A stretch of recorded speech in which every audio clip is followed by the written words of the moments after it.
Pajjiżna fl-aħħar ġimagħtejn reġa' beda jirreġistra qatt sostanzjali ta' każi ġodda ta' COVID-19 kuljum. Iżda dawn l-aħħar żviluppi ma tantx jidhru li qed jinkwetaw wisq lill-Prim Ministru ta' pajjiżna. Is-sitwazzjoni hija kontrollata b'mod mill-aktar tajjeb. Hekk kif ħafna familji qed jerġgħu iżommu lil vulnerabbli tagħhom magħluqa u l-pubbliku in ġenerali reġa' beda jieħu aktar prekawzjonijiet biex jevita l-virus, Robert Abela jibqa' insensittiv għat-tħassib ta' ħafna. Illum fil-fatt ġurnata b'nazzi qasmew ċimajna. Staqsejna lill-Prim Ministru Abela jekk mexiex dejjem verament fuq dak li kienu jgħidulu l-esperti tal-qasam tas-saħħa. Madankollu u minkejja li staqsejnieh darba darbtejn u baqa' jilab bil-kliem.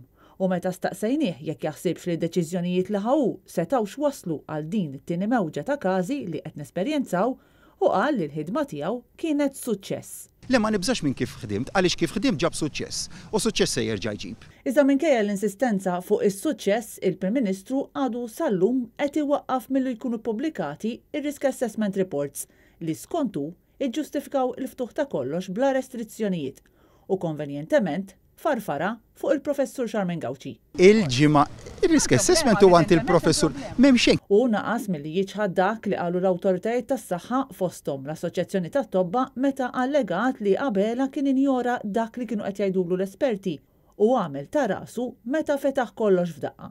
Bil-Prim Ministru jispiċċa jattakka lill-President tat-Tobba. Dr. Maltin Balzan mhux l-awtorità tas-saħħa, il-Professur Charmaine Gauci hija l-awtorità tas-saħħa. Dr. Maltin Balzan huwa l-President ta' Union u bħala President ta' Union irid jifhem ta' Union. Mhux tat-Tobba kollha lanqas. U fil-waqt li fl-ebda ħin ma semma l-għajnuna kbira li kisbet Malta mill-Unjoni Ewropea biex tiġġieled l-effetti tal-pandemija, Robert Abela ħallina bla klim u bla slim meta erġajna semmejnilu l-mewġ. Lura tieqaf milli tgħidhom kliem bħal mewġ fil-baħar.